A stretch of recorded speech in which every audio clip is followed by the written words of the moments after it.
Vamos fazer então a resolução do teste 5. Esse é o gabarito do teste 5.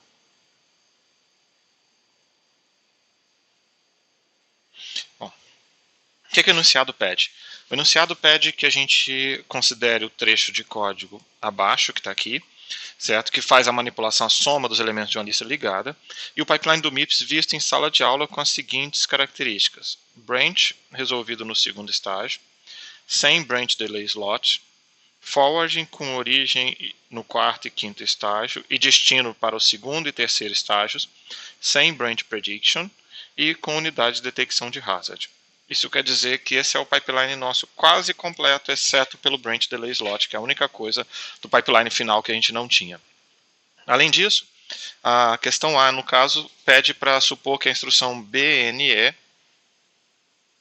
ela salta 2 vezes e o laço vai ser executado 3 vezes. Com isso, a pergunta é: quantos ciclos são necessários para executar este código no pipeline descrito acima? Bom, primeira coisa para poder fazer um exercício como esse é detectar se a gente tem hazard no nosso pipeline, se tem hazard nesse trecho de código. E nós temos algumas dependências que vão causar hazard. A primeira é entre o load e o add seguinte. O load para o add não dá para ser executado na sequência, logo vai ter que ter uma bolha aqui.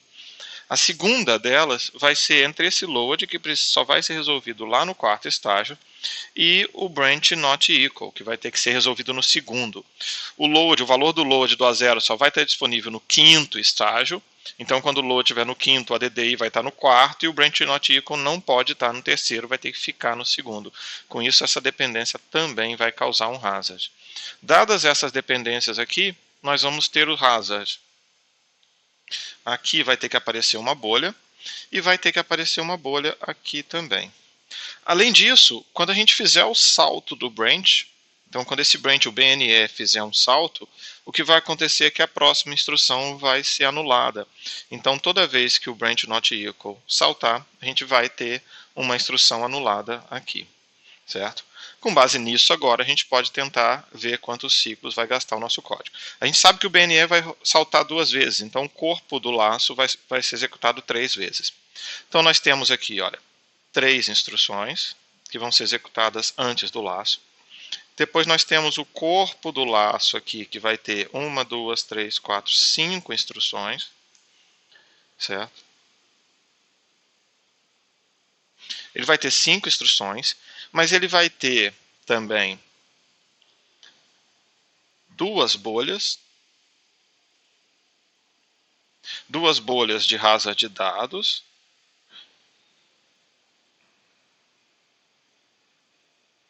e vai ter uma bolha que é de hazard do branch, só que essa bolha não vai ficar em todas as iterações, ela só vai aparecer 2 vezes. Então eu vou colocá-la aqui, ó, 2 vezes aqui embaixo. E esses 2 aqui a gente vai ter vezes 3. E além disso, nós temos essa instrução executada uma vez. Se a gente for fazer a conta em número de instruções, nós temos, certo? Se a gente tentar olhar esse cara com o número de instruções, nós temos 3 instruções aqui, 3 vezes 5, 15, certo? Então dá 18 instruções, mais uma 19 instruções. Então no total nós temos 19 instruções. E aí, como a gente tem 19 instruções e um pipeline de 5 estágios, quando a gente viu em sala de aula, o número mínimo de ciclos são 23 ciclos. Não dá para ser em menos de 23 ciclos, porque esse aí significa que nenhum hazard aconteceu no nosso pipeline. Mas como a gente acabou de ver, já aconteceram hazards. Então vamos lá, nós temos então 23 ciclos, por enquanto, e agora a gente precisa contar os hazards. Nós temos as 2 bolhas que são hazard de dados, vezes 3, nós vamos ter 6 hazard de dados aqui no loop, mais essas outras 2 bolhas que acontecem no final. Então a gente vai ter mais 8 hazard de dados. Como a gente gastou aqui 23 ciclos, mais as 8 bolhas, a gente vai ter 31 ciclos no total. Então nós temos aqui 23 ciclos, mais 8 bolhas,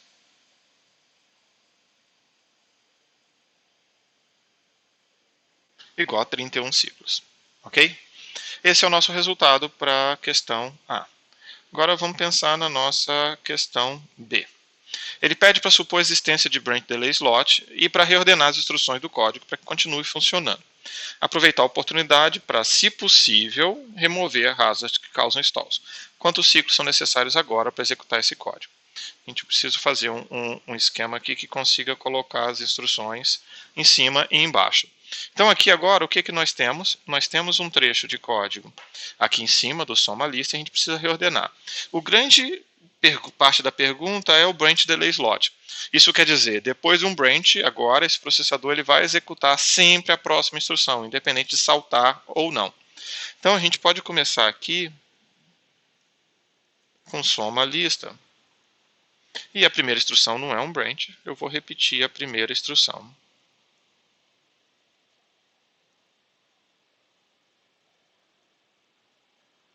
Agora, a gente tem o branch equal, tem o add e o branch equal.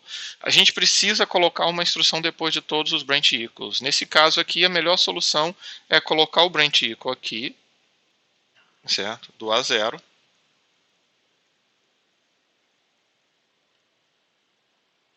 E repetir o add do V1.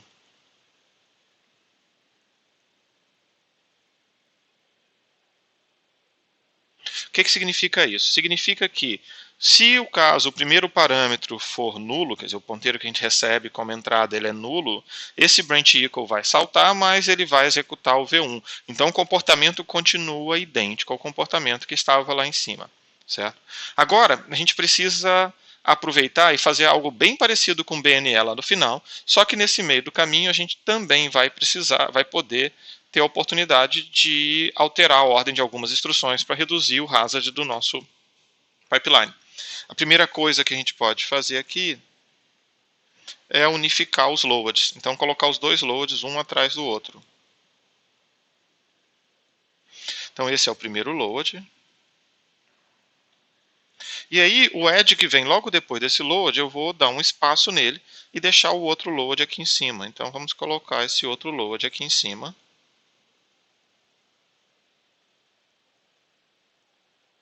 Dessa forma, eu posso repetir o add do V0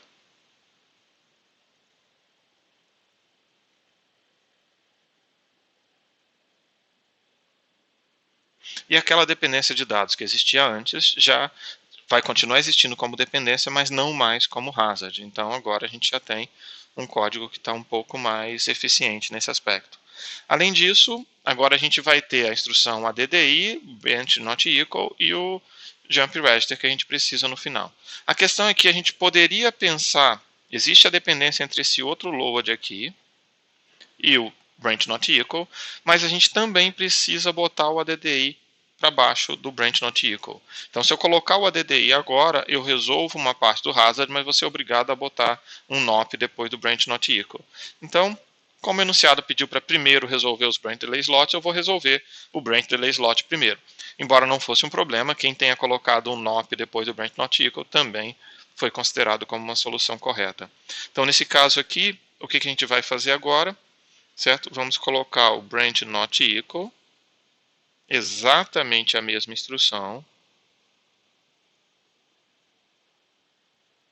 certo?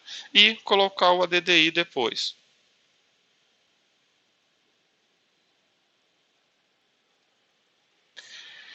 E com isso a gente pode completar a instrução fim aqui, que é o JR. Alguns colocaram um NOP aqui depois, você poderia colocar um NOP aqui depois, não é problema, mas eu não estou tão preocupado com eles aqui não. Vou deixar ele aqui por completude, mas poderia contar o ciclo só até o JR sair do pipeline.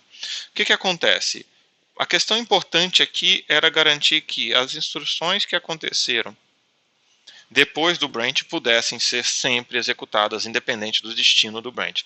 Então, nesse caso aqui, o nosso laço, só refazendo as contas, a gente vai ter 3 instruções aqui no início, depois nós temos 5 instruções, e depois nós temos o JR e o NOP. Tá? Dessa forma, a gente consegue gastar 3 instruções aqui, 5, ainda continua existindo esse hazard aqui, que vai gerar uma bolha, certo? e aí a gente pode refazer a nossa conta. Então a gente vai ter uma bolha, 5 instruções, 3 instruções, uma instrução. Então a gente tem aqui, continua tendo o laço 3 vezes, então a gente continua tendo 19 instruções no total, certo? Só que desse 19 instruções, a gente novamente gasta 23 ciclos no mínimo, mas a gente precisa somar, certo? 3 vezes essa bolha. Então a gente vai ter mais 3 ciclos de bolha, o que nos dá 26 ciclos. Para quem considerou esse NOP aqui, 27 ciclos. Ok? Então essa é a resposta do nosso teste 5. Tá bom? Obrigado.